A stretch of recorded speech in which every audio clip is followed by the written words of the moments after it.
What a world. Welcome to another episode of BrandonJaneauShow.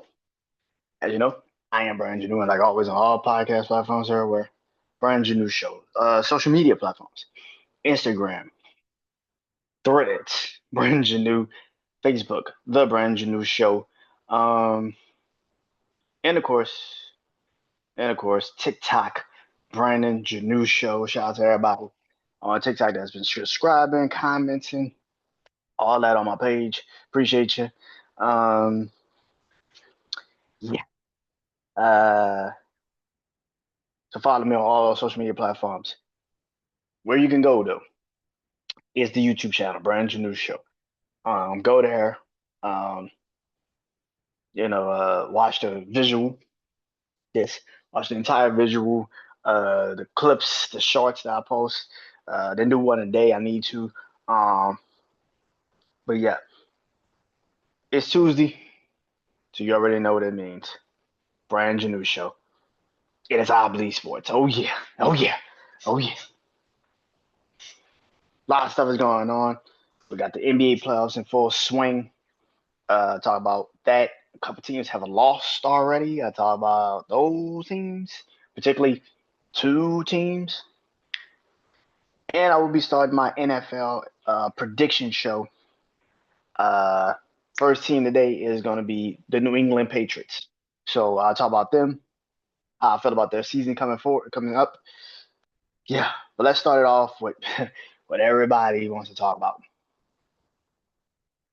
boxing. This past weekend, for 3 consecutive nights, we had fights. Oh, we had fights. You had Friday night in Times Square, New York City.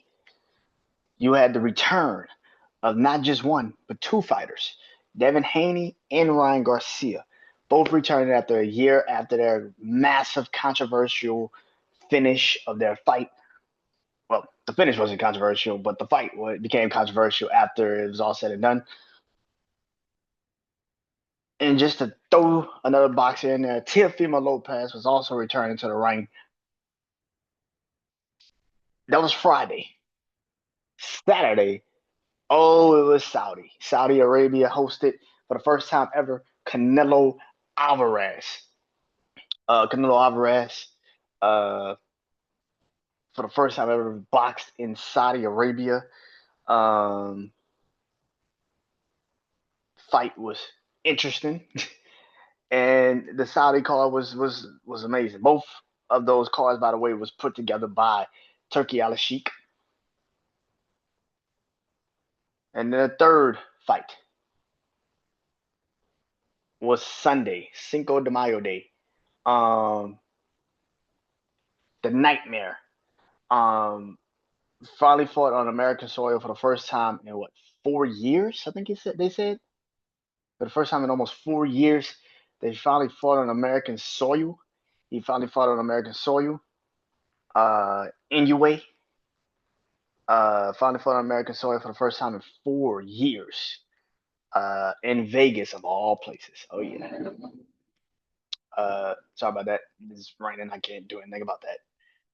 But Inoue fought in Vegas. Canelo fought in Saudi Arabia, and you had three juggernauts: Teofimo Lopez, Devin Haney, and Ryan Garcia fight in Times Square of New York City. It was amazing.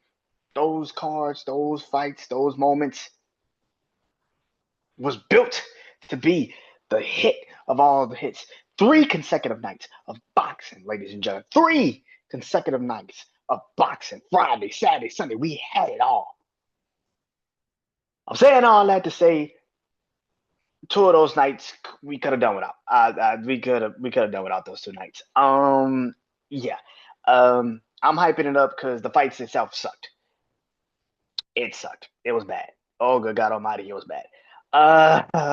Good God Almighty, it was bad. Um, Friday, Devin Haney, Ryan Garcia both returned to the ring after a year.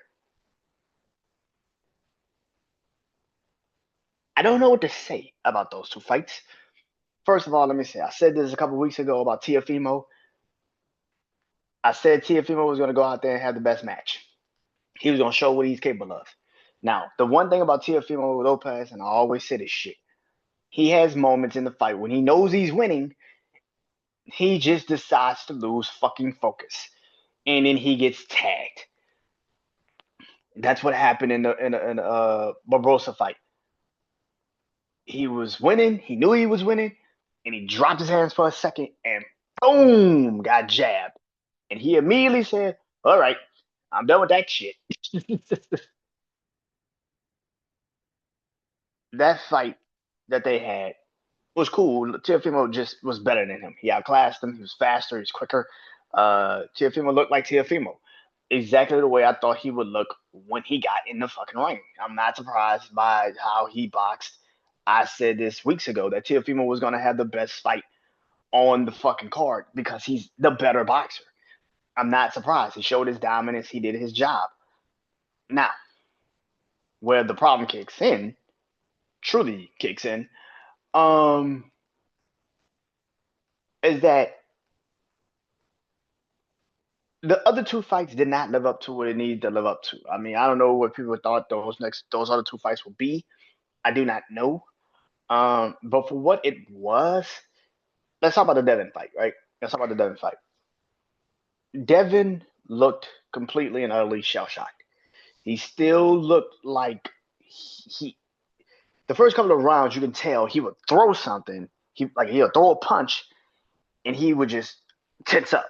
He would just tense up like, oh shit, because he's still remembering what happened to him a year ago. And that's what happens when you don't fight nobody for a year. The only thing you can remember is the last time you was in the ring. And the last time he was in the ring, he got his ass whooped. Jose Ramirez, though, just did not do shit. He just didn't do shit. He stood in front of him. He watched him walk around. He didn't throw not one fucking punch. It was just like, what is this? What is this? This was Devin's comeback fight. This fight sucked. It sucked. It was bad. It made most of us question, should this motherfucker think about retiring? It made me question. Like, God, are you gonna be timid the rest of your time boxing, motherfucker? Because that was bad, man. That was a bad fight. It sucked. It was bad, and yeah, Devin knew do what he needed to do in that fight. But Jose Ramirez didn't do the same thing. Now hold on to that because activity is going to be the name of this fucking this segment of this podcast episode. Devin didn't do shit. He walked around and he didn't do shit. I cannot say the same for Ryan Garcia and Rolly Romero. Well, at least at first. I see this a lot in Ryan Garcia fights, and I saw a lot of people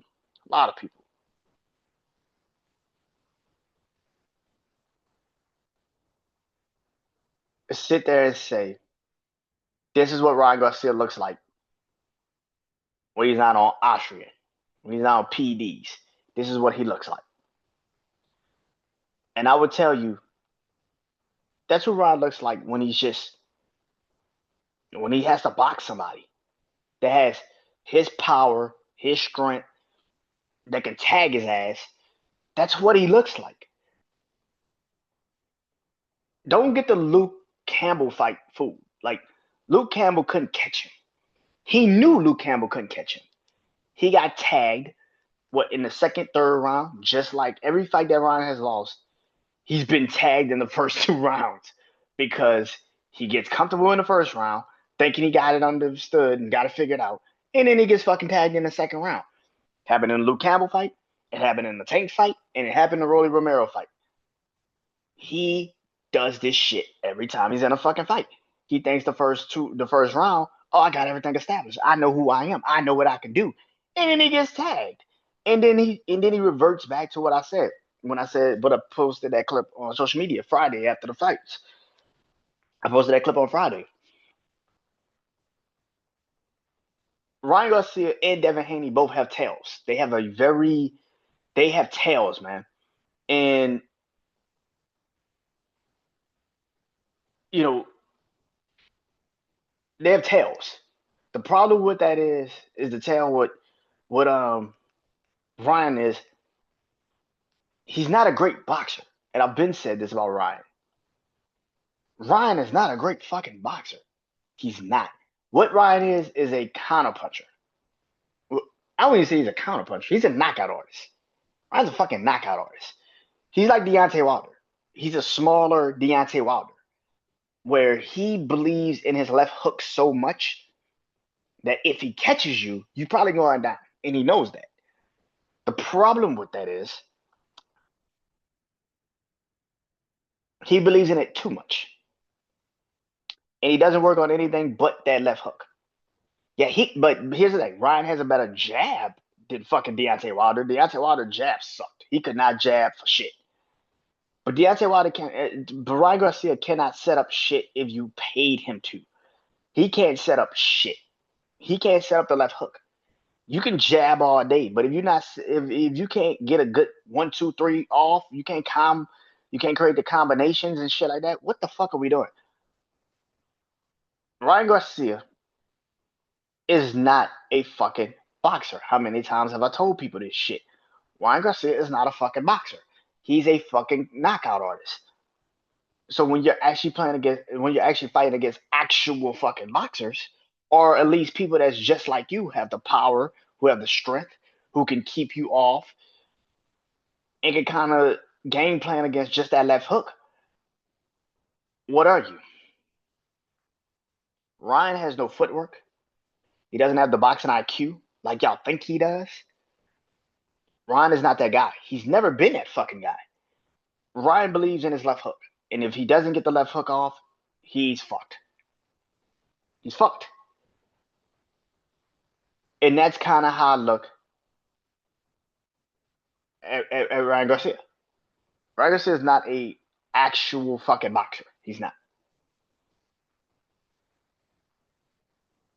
He's a knockout artist. He's a smaller Deontay Wilder. That's what the fuck he is. And just like Deontay Wilder, when he started to fight actual boxers that could make him pay, that's what the fuck happened. He fought actual boxers that actually made him pay. Tyson Fury got knocked down by him, and Tyson Fury popped up like 3, 4 times when he got knocked down by Deontay Wilder. That demoralized Deontay Wilder. He couldn't do shit after that. He was like, I just hit this man with my best fucking shot, and he keeps getting up. Same thing with Ryan Garcia. When he meets people like that can just get up from his shot, that's gonna hurt him because that's all he has. So am I shocked that once he got touched, once he hit the canvas, once Rolly Romero tagged him and put him on the canvas, he was done. He was done. He did the same shit he did in that Tank fight. For like 2, 3 rounds after he got knocked down by Tank, he just did not want to box. He didn't want to box no more. He didn't want to box no more. He came out, tried to throw the left hook. The left hook wasn't landing. And Tank could counter him and tag him and tag him and tag him. He never really understood what he was capable of. That's the thing about Ryan Garcia. He can't go long rounds. He can't. If he isn't already knocking you the fuck out. Even in a Devin fight. Even when he won against Devin. Devin was winning the fight. I say this all the time. Devin was winning the fight. The problem with Devin was he kept trying to overpower Ryan. And he could not do that shit. He didn't have the power to physically stop Ryan Garcia. And Ryan knew that. And then he did stupid shit like he could trying to overpower him, and then he tried to do stupid shit instead of just believing that he could just he could just be a better boxer that night. He tried to power Ryan, and he didn't fucking do it. He couldn't get it done. Couldn't get it fucking done. And that's what the fuck happened.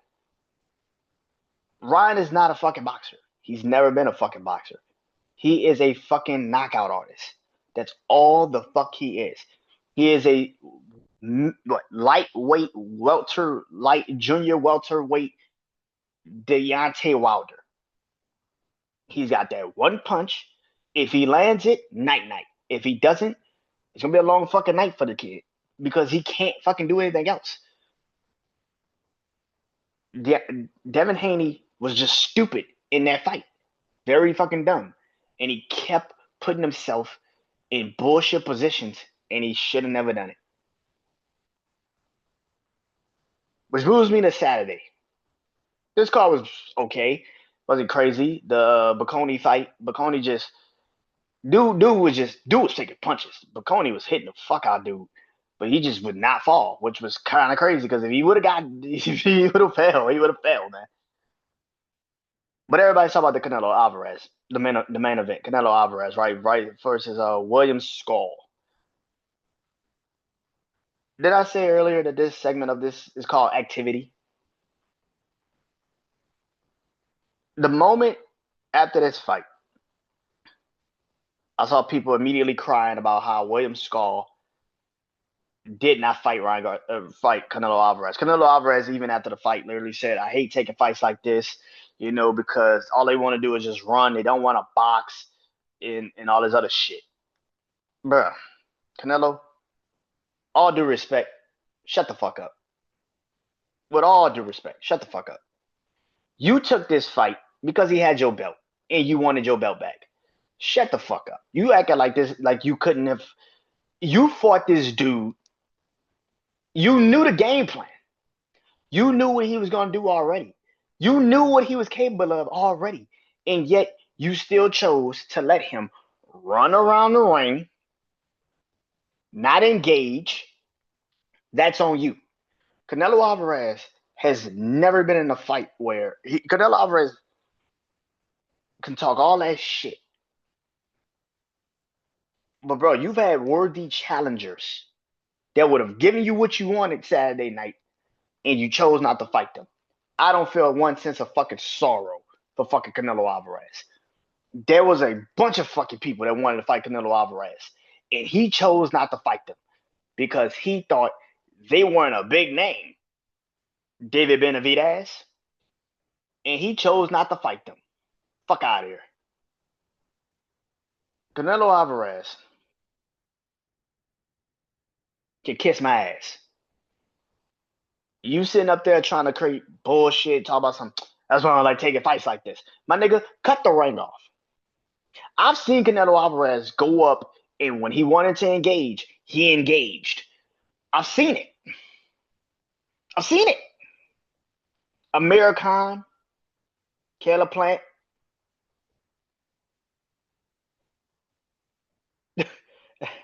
I've seen Canelo engage when he wanted to engage, my nigga. I've seen him do it.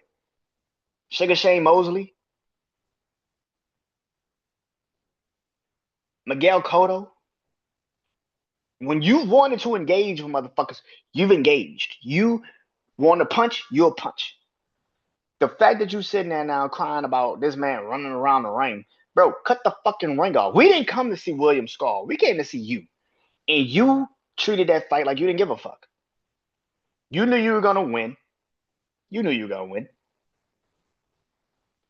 To set up what's going to happen in September, which is you and Terrence Crawford. Now it's official.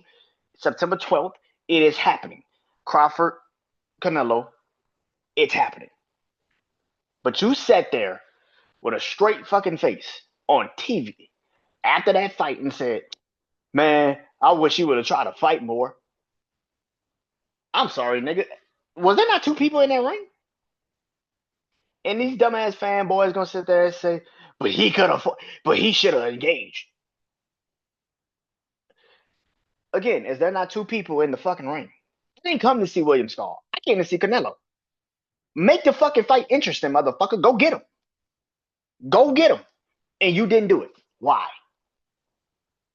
The same thing y'all was saying about the Devin Haney fight, which was like a disgrace to boxing, and this sucked, and it wasn't good, and how dare we watch that shit. I said that same shit right after that Saturday fight. It was the same fight. That was the same fight. It was the same fight. Jose Ramirez just standing right in front of Devin Haney, not throwing hands, not even trying. Same thing with Canelo. Canelo was watching William Skull just run the fucking ring. And once or twice he'll punch him in the body, and then he'll run around. It was the same fucking fight. What was the difference? If you gonna shit on Devin Haney and Jose Ramirez for having that bullshit fight they had Friday night, I need that same fucking energy for Canelo Alvarez and William Scar. Another thing, I am sick and tired of these fake ass boxing commentators or just commentators in general that have a fucking. Now, get it. Your vested interest is to get Canelo and Crawford. Totally understand. But at the same time, for you to sit there and treat it like William Scar was just some bitch made, and Canelo Alvarez put on a master class, bitch, where? I am so frustrated with these fucking fake ass fucking commentators. Like, bitch, I know you get paid to lie, but god damn, Canelo Alvarez didn't do shit in that fight, and you gonna sit there and tell me he put on a master class? Nigga, what? Are you serious? You the same motherfuckers I was commentating the night before and saying how Devin Haney keeps running and they need to stop doing this shit. It's the same shit. It was the same shit. The only difference is it's not Canelo that was running. They literally sat there with a fucking straight face and said, this motherfucker put on a master class. Get the fuck out of here, bro. Fuck out of here, man. Fuck out of here. Fuck out of here. This had to be the same motherfuckers that was commentating when he fought Bivol. And when Bivol started to whoop his ass, they had no idea what to say. They was like, Bivol's just strong. He's just taller than him. Whatever, dude. Whatever, dude. The question now becomes, which fight are you more intrigued by or more interested by? Is it Garcia Haney still? Garcia Haney 2? Or the super fight somewhat of the Bud Crawford versus Canelo Alvarez? Which one am I more interested in? Believe it or not, I'm still interested in the Garcia Haney fight. That fight has to happen. It has to happen. Devin needs Ryan more than Ryan needs Devin. Now, the loss did not help the case for Ryan Garcia not needing Devin, but Devin has lost so much credibility in the boxing sense. You lose to Ryan, you bitch, moan, and complain about losing to Ryan, and then you have that fight you had Friday, and it didn't make it any better. Devin needs to get his respect back. He does not have it. And I know you fake ass Devin fans are gonna come in my comments and try to say Devin is the best boxer on the planet. You don't know what the fuck. Shut up. Devin needs to fight Ryan more than Ryan needs to fight Devin. I saw Ryan beat his ass. I saw it. Devin has lost way more credibility than people want to admit. He has lost so much credibility as a boxer, and people would never admit that. Devin needs to fight Ryan. He needs to. That fight should not be off the table. That needs to happen. Now, I can see Devin Haney and his father not wanting to fight and sitting there saying, well, we won our fight, but you lost yours. So why should we fight you? Because, nigga, you are not going – anybody that you fight that is not Ryan Garcia, it becomes an asterisk on your fucking record. And even if you do lose in that fight, you know what the fuck people going to say? Well, maybe Ryan beating Devin wasn't a fluke after all. Because the same shit they did, he lost by, was probably the same shit Ryan did to him. That's why I'm like, if he fights Teofimo Lopez, bro, Teofimo will whoop his ass. Focused Teofimo will beat the shit out of Devin Haney. He don't want to do that. He don't want to do it. He ain't got the chin. We know he doesn't have the chin. He ain't got the chin. He damn sure got the boxing ability, but he ain't got the power to keep Teofimo off of him. Teofimo got the power. He got the speed, which is something that Jose Ramirez did not do a lot in that fight, which is why Devin did not want to engage for some of that fight because he was afraid that something quick was going to come back. Teofimo will tag his ass if that ever happens. That's the problem.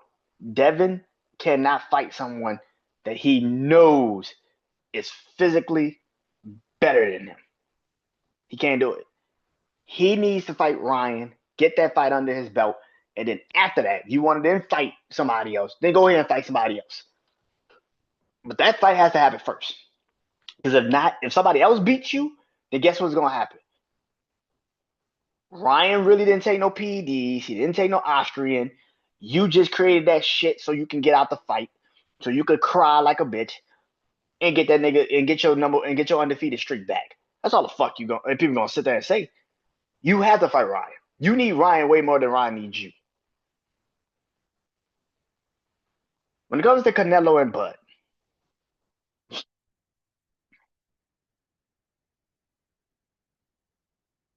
this is an interesting fight, and I won't be able to really engage into it until September, maybe like August, late August, early September, when the fight like fight week.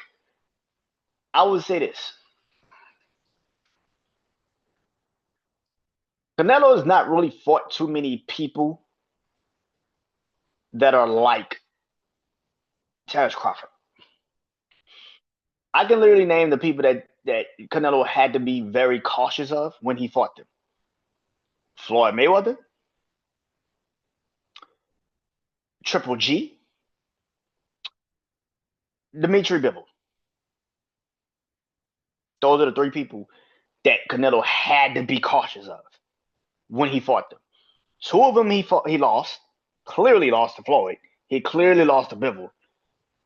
In the first fight, Triple G and him, I've always said Triple G won that fight. I think Triple G won that fight 7-5. Yeah, I felt like Triple G just had a better overall fight than Canelo did. He controlled more of the rounds. He controlled more of the situations. I think Canelo got lucky. He got the scorecard. It was a draw, which I don't understand how the fuck that was a draw. But I thought Triple G outboxed Canelo in that night. And that was one of the reasons why Canelo did not want to fight Triple G. Because he knew Triple G was bigger, stronger. He couldn't push him around. He couldn't bully him. He knew that. So he just did not want to engage. He didn't want to fight him for a very long time. Same thing with the Terrence Crawford shit. The thing about Terrence Crawford is, the one thing about Terrence Crawford for the last couple of times I've actually seen Terrence Crawford, outside of the Errol Spence fight, the last fight he had with the middleweight, Terrence Crawford is a bully. Terrence Crawford believes in he's bigger, stronger, more dominant than you. But it's same thing with Ryan Garcia. When you move up to another division and that bigger, stronger shit don't matter no more, what are you? The thing is, Terrence Crawford IQ is fucking amazing. One thing about Canelo Alvarez that we've always said is, you saw it Saturday. He doesn't know how to really cut off the ring.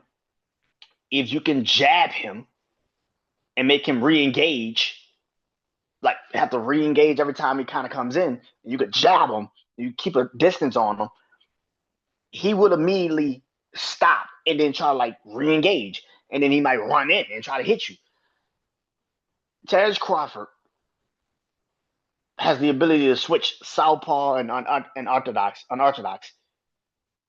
I want to see what he's going to do when he's in those situations. Do I think he's going to have like the fight he had against Earl Spence? No, I don't. It's going to be more like a Sean Porter type fight. I probably say more like a Sean Porter fight, where it was highly close. Like it was very fucking close. And then he went to the corner, and I think Bo Mack, his trainer, said, "Hey, bro, you down?" And he said, "What?" I said, "What? What'd you say?" He said, "You down?" Okay. He went out there and beat his ass. Like, Lord have mercy. Oh man, I say, Lord have mercy. This man just went out there and just beat the shit out of Sean Porter. He knocked his ass down 2 times. I think it's more like that. I don't think Canelo's just gonna go. He's not gonna knock Canelo down. Where Travis Crawford could get fucked up is this. See, this is the thing about Travis Crawford, and no dish to Travis Crawford, but I feel like ever since he had that fight against Earl Spence, I think his cockiness has come out a little bit more. The difference between Terrence Crawford before the Errol Spence fight and after the Errol Spence fight is he wasn't this fucking cocky. Like he wasn't this. He was humble. He was humble, cocky. Like he knew, hey man, I'm one of the best stats to do it. I can get in the ring and fight anybody. Like that was his comfort zone. He was one of them. But then he fought Errol Spence and he beat him. And then now he's on podcasts talking about some Errol Spence ain't no Hall of Famer. I'm sorry, what'd you just say? Errol Spence ain't no Hall of Famer? Nigga, if he's not a Hall of Famer, then nigga, you're not a Hall of Famer. The fuck are you talking about? That's the only nigga on your resume that's actually worth talking about. The fact of the matter is, Terrence Crawford, yes, won those belts from Errol Spence. Yes, he did. He beat the shit out of Errol Spence. Yes, he did. But when you sit there and say he's not a Hall of Famer and he's not that guy, he wasn't that good, all that shit, bro, chill, chill. Terrence Crawford better come in September 12th and be ready to fucking engage. You better be ready to motherfucking bang on September 12th. Because if you not and you get fucked up by Canelo, I don't hear you talking no more. You better not talk. You can talk your shit. I still beat, Errol Spence. Great. Whoop de fucking do. You got your ass whipped by Canelo, bro. I don't hear that shit.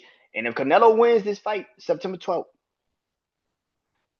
I want to see Canelo Alvarez, since you don't like boring fights and you don't want to fight boring ass boxers like William Skull, get your ass in the ring with David Benavidez and see what the fuck you about. Because I don't want to hear that shit no more. I don't want to hear you keep sitting there telling everybody that you don't like boring fights. You don't take boring fights, and then you turn around and don't want to fight David Benavidez. You don't want to fight David Benavidez, but you don't like boring fights. Something's wrong with that picture. That sounds very stupid. You don't like boring fights, but you don't want to fight the best fucking contender out there for you. So if you beat Crawford September 12th, because you're clearly moving up to light heavyweight, David Morrell sitting there for you. He ain't a boring fucking fight. David Morrell sitting up there for you. David Benavidez sitting there for you. I don't know if Arthur Beterbiev is going to still be boxing after he probably gets his trilogy with Bivol. But whatever happens in that, he's going to be sitting there for you. Bivol's going to be sitting there for you. So don't sit there and say you don't like boring fights and then turn around and don't want to fight the actual contenders. You don't like boring fights. All right. Well, here are 4 motherfuckers right here that will knock your fucking head off. There you go. Go fight. You can't turn around and cry about you don't like boring fights. And this is why I don't like taking fights like this. But then you want to duck. Yeah, I said it. Duck actual fucking boxers that have been sitting number 1, ready to fight you. And you sat there and said they don't have a bigger name. I'm sorry, nigga, what? They don't have a name. They don't have a name value. You think William fucking Skull had a name value, nigga? Are you serious? I don't want to hear that shit again. You better not fucking say that shit again. Now, if you lose to Tyrese Crawford on September 12th, maybe you ain't as good as we thought you was. Because you let a nigga come up from a different weight class and whoop your ass. Maybe you ain't as good as you thought you was. And if Bud beats you, Bud has to now start thinking about what the fuck he's going to do in the middleweight division. Because last time I checked, Caleb Plant is sitting there. Caleb Plant, like, I still got my rematch. Crawford versus Caleb Plant, nigga, sign me the fuck up. Nigga, sign me the fuck up. If Bud loses, though, does he go back down to welterweight where he was dominant and fights Boots? Do we get Crawford versus Boots if he loses September 12th? There's a lot of conversations that should be held around that. Devin and Ryan feel like they have no choice. They need to fight each other. But if Terrence Crawford and Canelo, whoever wins, have an interesting decision. Whoever loses has an interesting fucking decision. Ladies and gentlemen, boxing. Yeah, ladies and gentlemen, boxing. Now for Teofimo Lopez, Rolly Romero, the winners of that Friday night card. Oh, and also, the Nightmare, in a way, that boy got tagged in that second round. Lord have mercy. That boy hit that ground. I like, woo, we might have a fight. Hold on. And hey man, I gotta give that man credit. Whoever he was fighting, I don't know your last name. I'm not even gonna fuck your last name up, bro.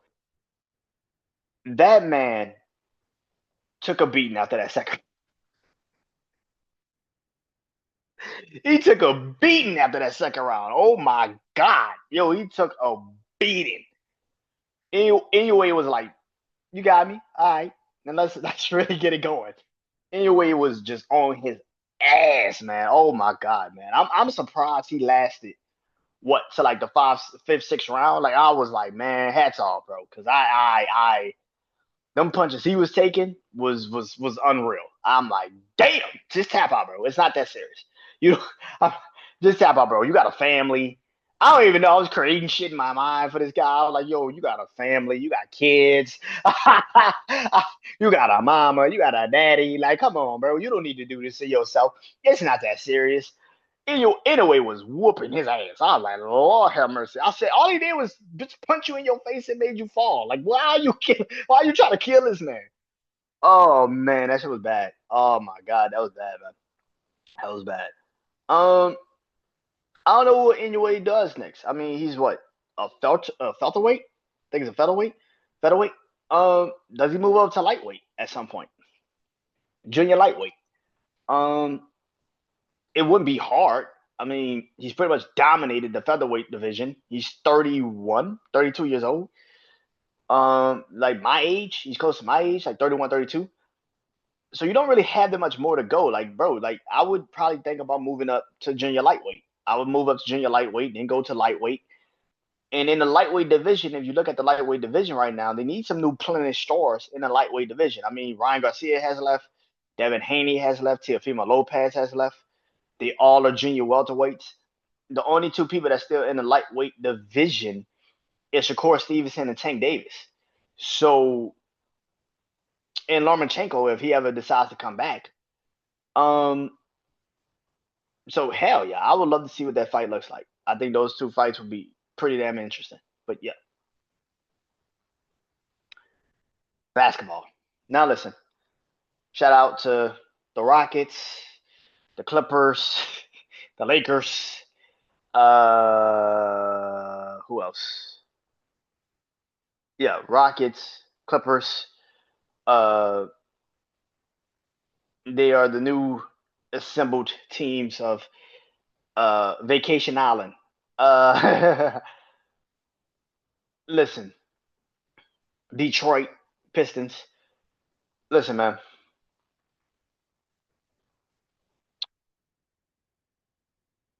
I've seen so many people say that Houston needs to go get another star. They need to go get a number one. They need to go get a Kevin Durant. They need to go get a Giannis Antetokounmpo. Houston needs to do this.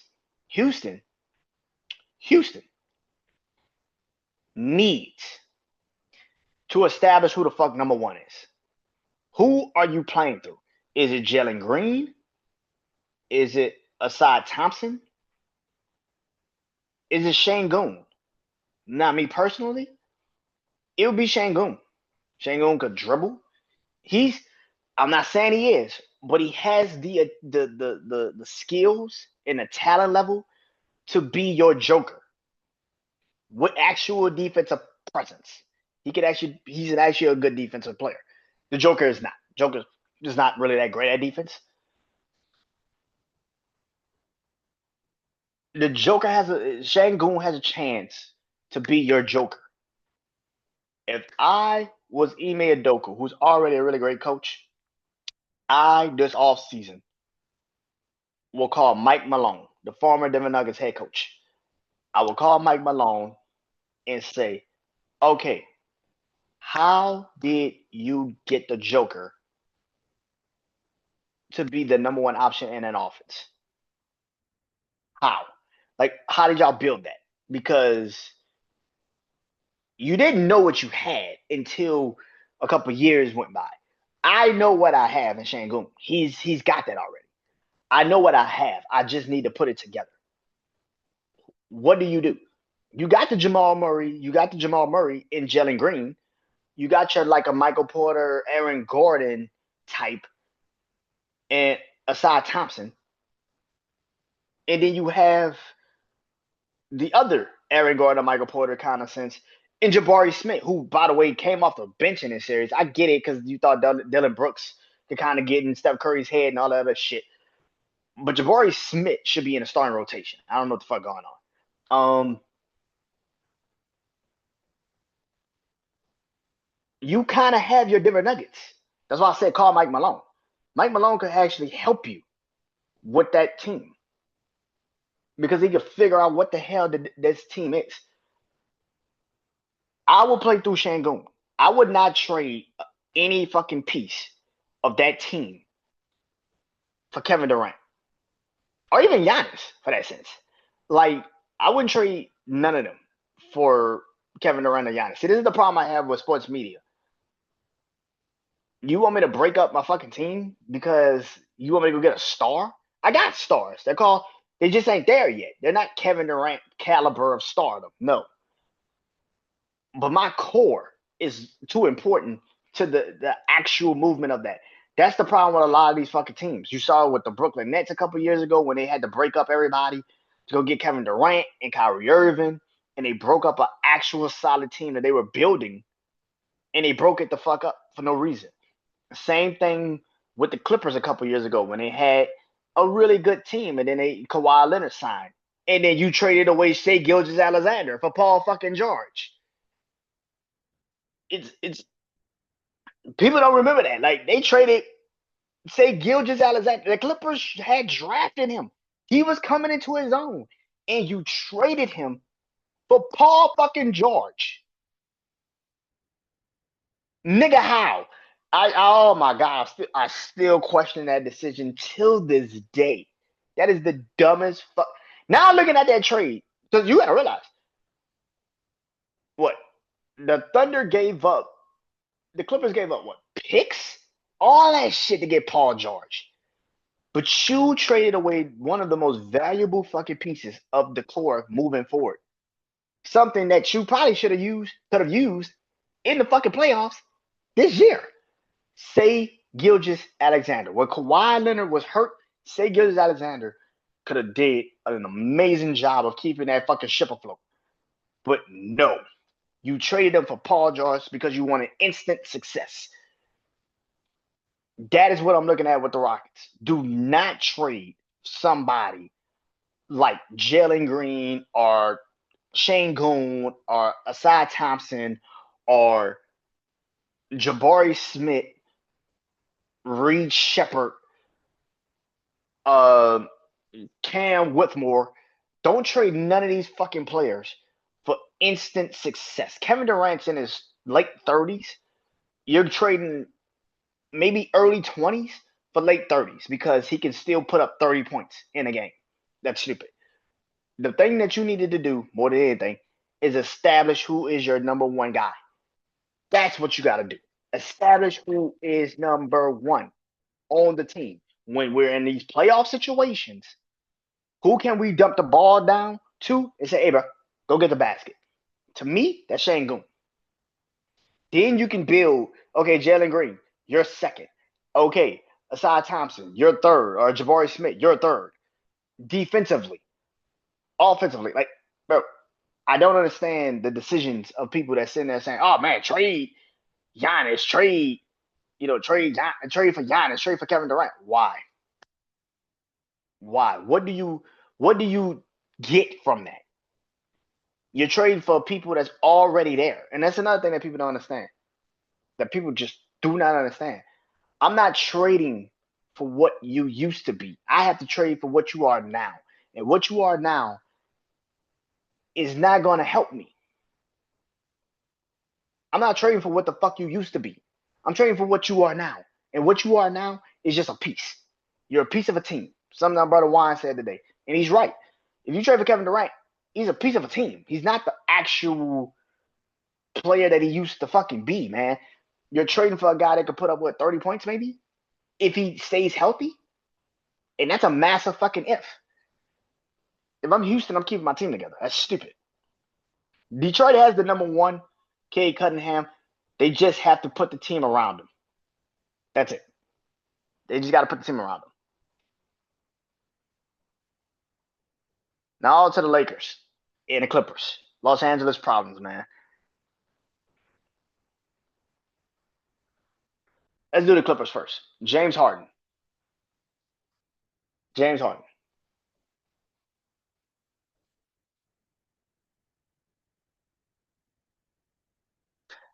I see a lot of fanboys. I see a lot of y'all that are trying to defend James Harden. I get it because you like James Harden. I get it. You probably grew up on James Harden. I get it. I get it.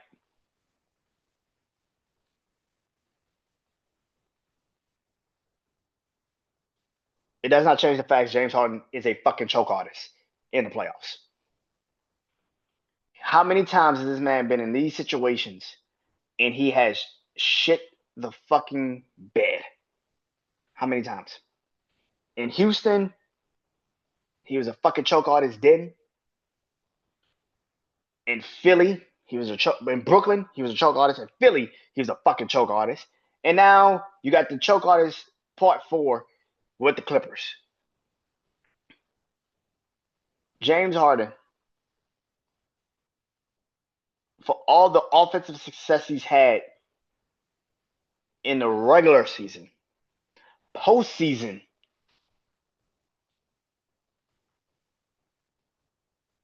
he sucks. Now here's the crazy part. He's actually had good games in that series. He was actually having good games.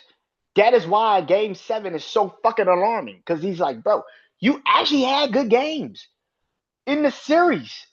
And you fucking lost it in game 7. I saw people saying, well, he had 13 assists. You had 13 assists and you were the second scoring option on the Clippers? And you had 7 fucking points? Shut up. Shut up. Just tell me you don't know basketball, bro. Just let it go, man. Let it go. This is the thing about this. You got to realize. You have to realize.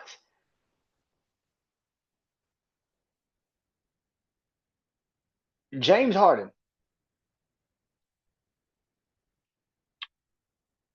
was paid money during this offseason to stay with the Clippers. They let Paul George go, which is a Steve Ballmer. That was a pretty smart thing for Steve Ballmer to understand what the hell he had to do. Cool.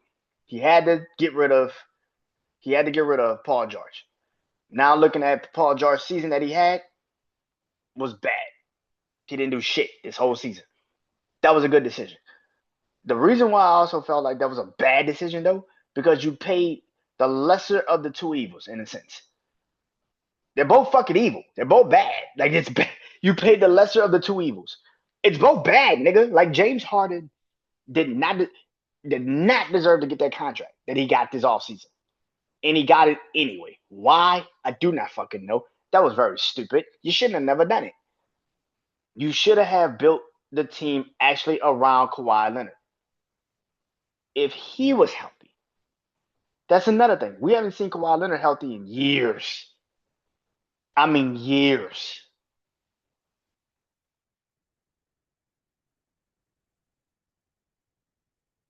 But the Clippers are in a shitstorm. They need to figure out what the fuck they are. Norman Powell finally had a really good season as a starter, as a guy that could play. I don't know what you do with the Clippers moving forward. There is a conversation that needs to be had with Steve Ballmer, and that is okay. That's probably the healthiest Kawhi had been all since he's been a Clipper. James Harden has not shown up when it matters most. That's a problem.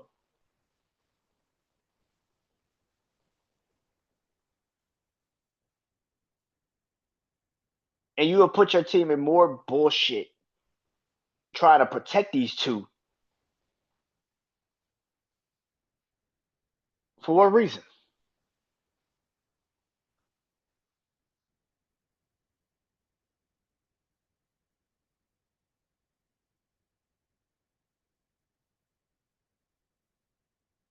I do not know what you do with the Clippers moving forward. Steve Ballmer needs to make a decision.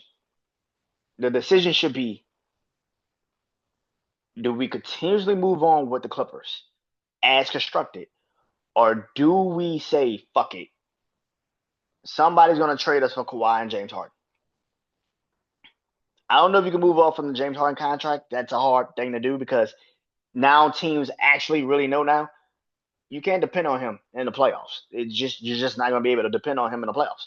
Kawhi Leonard, like I said, has been healthy finally for the first time in some time.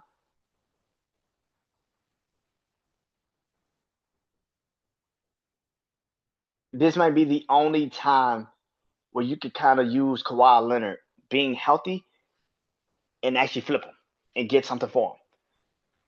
I would trade Kawhi Leonard. I would try to find somebody that would trade for James Harden. And if you could, trade his ass too.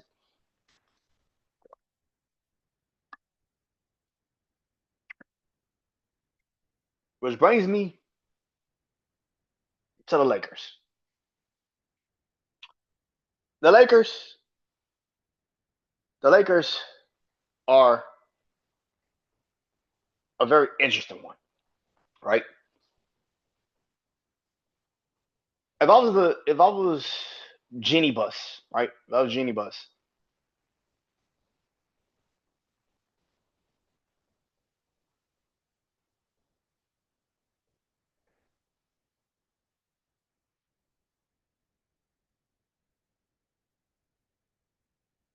there is a massive conversation. See, here's the thing about people that want to not sit here and have this pity ass you can't blame LeBron shit. I could definitely blame LeBron. Fuck are you talking about? Definitely blame LeBron. Like I said this morning to my brother Juan. LeBron is the reason for why the Lakers in the shit they're in. The Lakers are LeBron is is the fucking reason for why the Lakers are in the shit that they're in. You made them fire Darvin Ham. You, LeBron James, you made them fire Darvin Ham. That was what you did. Then you made them lowball. Let's be real. They lowballed the fuck out of the UConn Huskies head coach because, and then you turned around and paid JJ Redick, who's never fucking coached a day in his fucking life,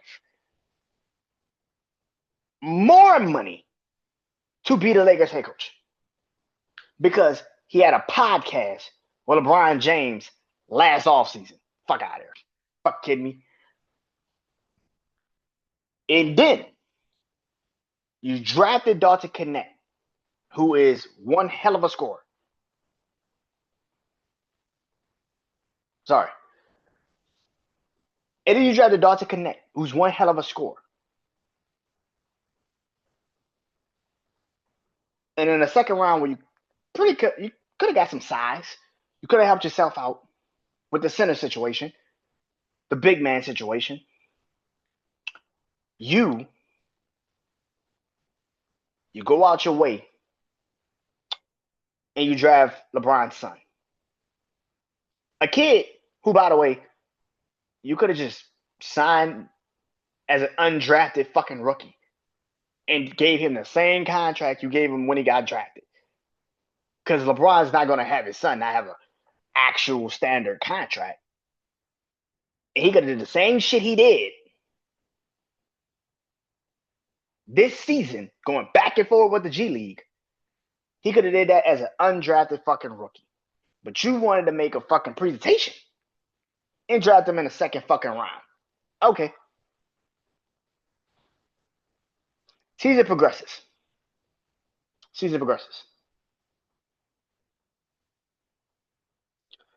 We get to January.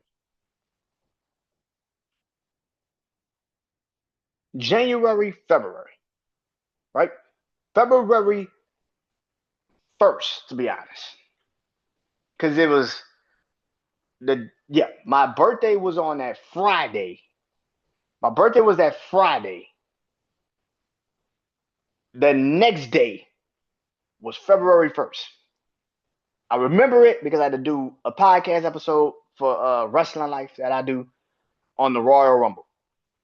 And literally, after I was done with that episode, the news broke that Anthony Davis got traded to Dallas for Luka Doncic.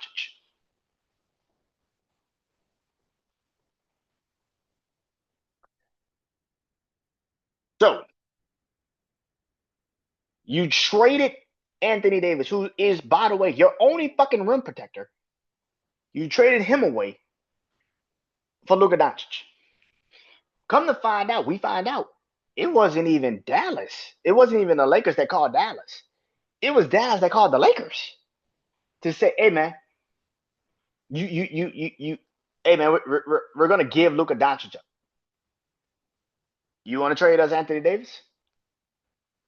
And without any hesitation, you accepted this trade. Now I've heard people say, "Where's Luka Doncic? You gotta take the trade." No, I don't. No, the fuck I don't. That's stupidity. I don't like when people say that. Like, it's Luka Doncic. You had to take the trade. No, you didn't. If you had actually watched Luka Doncic in the playoffs, you know that he is not a great defender. He can score, but he's not a great defender. In the playoffs, you need a motherfucker that can defend too. That's why when Golden State had problems back in the day, is because Steph Curry could not defend certain people. Perfect example. Since all you LeBron fans want to bring this shit up, here's the thing. Go look at Game 7. Who hit that game-winning jump shot? Wasn't LeBron. It was Kyrie Irving. Who did he hit it on? Steph Curry. Why? Because Steph was not a great defender. They switched off and put Steph Curry on Kyrie Irving. And he dribbled, hit that bitch up. And he made it. That is what Luka is. Luka's not a great defender. He's never been a great defender. Like I said, everybody keeps saying, well, Luka gets in shape. Luka has never been a great fucking defender. Are you kidding me? Luka has never had to worry about being a great defender. Ever. So you sitting there trying to tell me if you put Luka in a healthy position, he's going to now learn how to play defense? Oh, Brandon, but it'll help with his cardio. He doesn't play defense. It don't change, nigga. The fuck are you talking about?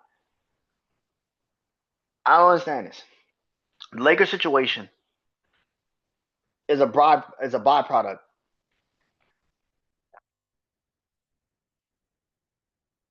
of you having to kiss LeBron's ass. And he put y'all in this shit.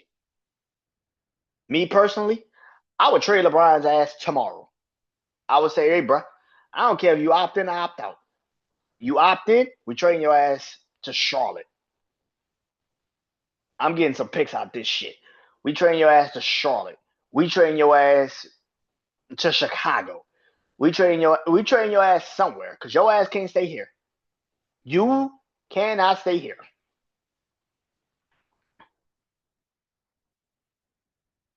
So yeah.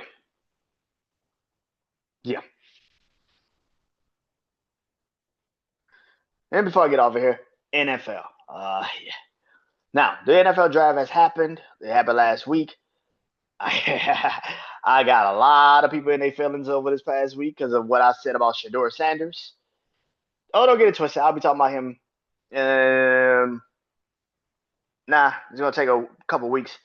AFC North probably be midway through the summer, but I'll be talking about Shador Sanders and them and the Cleveland Browns and that stupid ass decision they made today where you just literally took this man, you gave his number to fucking Dylan Gabriel. Like, oh my god, y'all are asking for people to just bash you, motherfuckers. Um, but anyway, I'll talk about the Cleveland Browns in a couple weeks. Um, but tonight I start off with the AFC East, particularly with the New England Patriots. New England Patriots picked fourth, not last Thursday, but the Thursday after last. Was it last Thursday? Damn, was it last Thursday?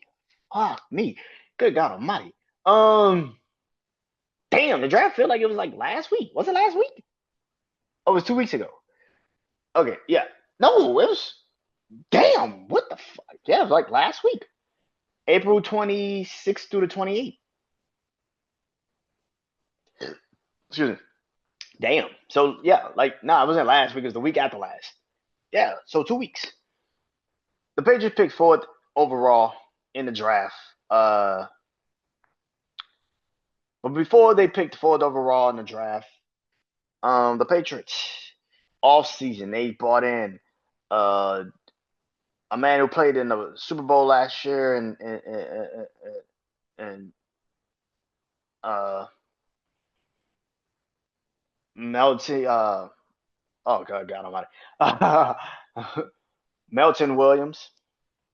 They also brought in Stephon Diggs to help out with their receiving core. The Patriots had a really good offseason. They got some defensive players. They got some offensive weapons. They had a pretty good offseason. Then the draft, Will Campbell. They drafted Trayvon Henderson, who I had gone to Minnesota in the first round. So to get him in the second, good fucking pick. Then you also drafted Kyle Williams, wide receiver from Washington State, who was starting to move up a lot of people's boards as a receiver. The Patriots had a really good fucking draft last year, 2 weeks ago. A really good fucking draft. Adding to the fact that you also brought in Mike Vrabel, who is one of the best players in Patriots history as a linebacker. New England, to me, last year, I said that I thought New England could win the division of the AFC East. I said that last year. Maybe I was a year off. Because I definitely think New England's winning the division this year. I think with Mike Vrabel's coaching ability,